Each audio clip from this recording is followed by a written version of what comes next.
All right, good morning, everybody. Today we're going to take a little bit of time. We're going to put together a video to walk through these LiveMix consoles that we've been using here in our new auditorium.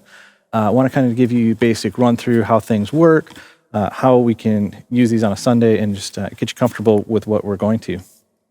So when you come in on Sunday, if you're a vocalist, you're going to grab your mics from behind stage. If you're an instrumentalist, everything's set up in your positions.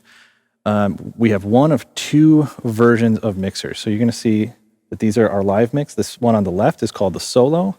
This one on the right is the Duo. They function pretty much exactly the same as each other. The big difference is the Solo is for one person, the Duo is for two people. So we're going to run through all of everything on the machine running on the Duo, but just know that everything's interchangeable. So when you come in and you go to the LiveMix for the first time, what you're going to see if you're a vocalist, you're going to see these labels in your monitor, instruments. A lot of them are labeled with the instrument type. So if you are a vocalist, you see that you have in-ear monitor 1. When you grab your microphone from the back, you're going to see labels for in-ear monitor 1 and RF1. So that's going to be your mix. In-ear 2, RF2, all go to the mix 2. And we have numbers up to 5. So you find your corresponding mic and belt pack, and that's what you're going to be mixing on. We'll start at an overview of the unit itself. All the units have 3 encoder knobs, these little dials that turn. One is for the master volume, one is called the Mi knob, and then we have one that's adjust volume and pan. Okay, and you can see that here on the Duo. On the Solo, same thing, just on the bottom. So what we're going to do on here, the master volume controls your overall level of everything, your entire mix. The Mi knob should be set up to only control you in that position.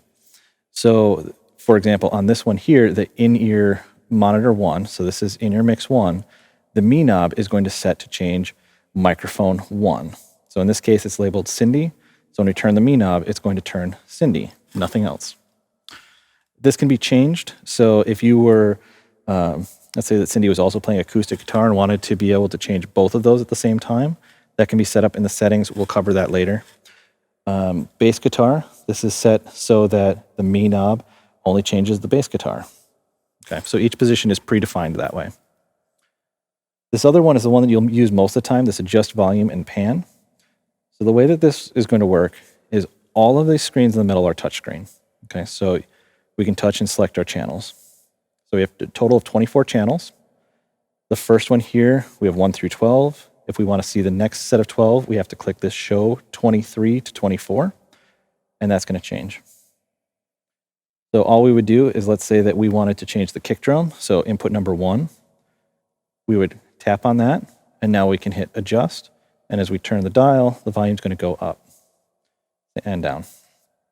One of the main differences between the Solo and the Duo is these buttons down here. We have 24 physical buttons.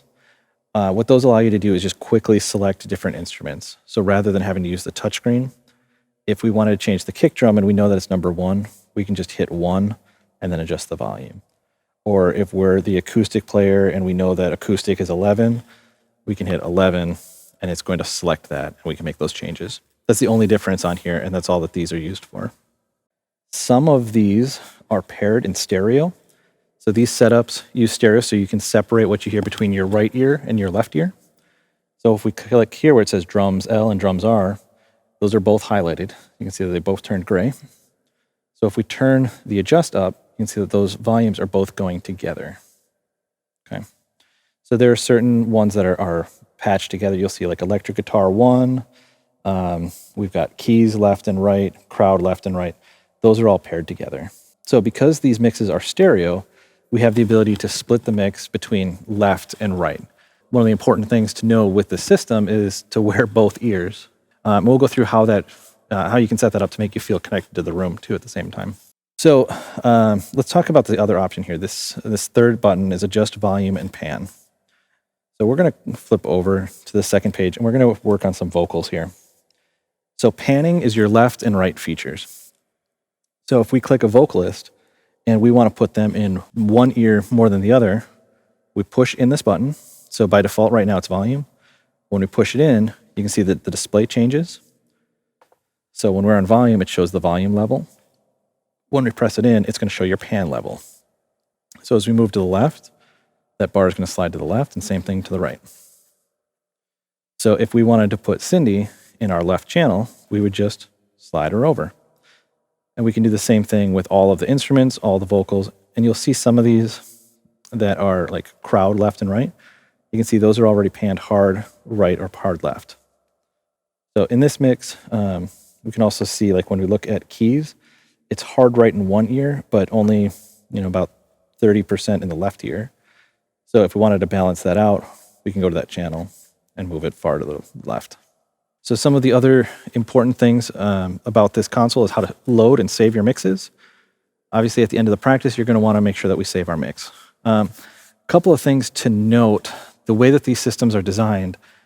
If you are, let's say that you're a vocalist, and 1 week you are in position 1, you're using RF1, belt pack 1, mix 1, and then the next week you find yourself on the other side of the stage in position 5, your mix is not going to be on that mixer.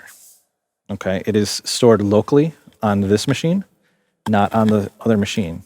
So you will have to do a couple things. One, you could just recreate your mix and have a new saved file over there.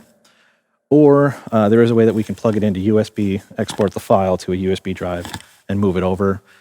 You would need to know which machine you were using previously.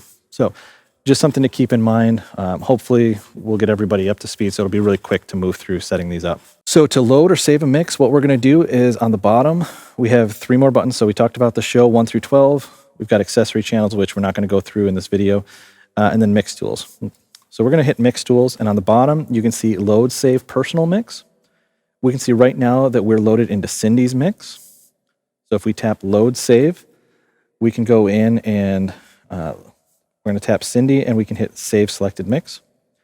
It's going to ask us, do we want to confirm? Yes. We can rename the mix. So we're going to keep the same name.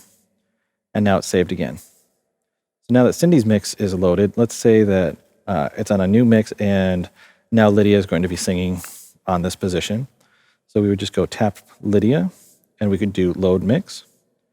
And now all of those settings are going to be changed over. One thing to mention with the duos, because you can control 2 people from this console instead of 1, the solo works real simple. It's everything that you change is going to be for 1 person. When we get to the duos, the left side here is blue. You can see that A is blue, B is going to be red. If we wanted to change this for person number 2, okay, so in ear mix 2, what we need to do is hit this button here for channel B. And you can see what happens is the background changes to be red. So we have the red section here for B. The background is red, red button, and then we have red buttons down here. Once we go blue, everything's blue. These buttons change to blue. So another key feature about these mixes, and this is really important for musicians, not necessarily vocalists. Vocalists, you have a microphone. If you want to talk to the rest of the band, it's pretty easy. You can grab your mic, you can talk, and everybody else can hear you. If you're somebody without a mic, you're the guitarist, you're the bassist, because everybody has both ears in, you might have to do one of these, like get attention, and someone pulls out their ear. These units are actually designed with the ability to talk to each other. So you can see here on the solo that there's actually a dedicated intercom button.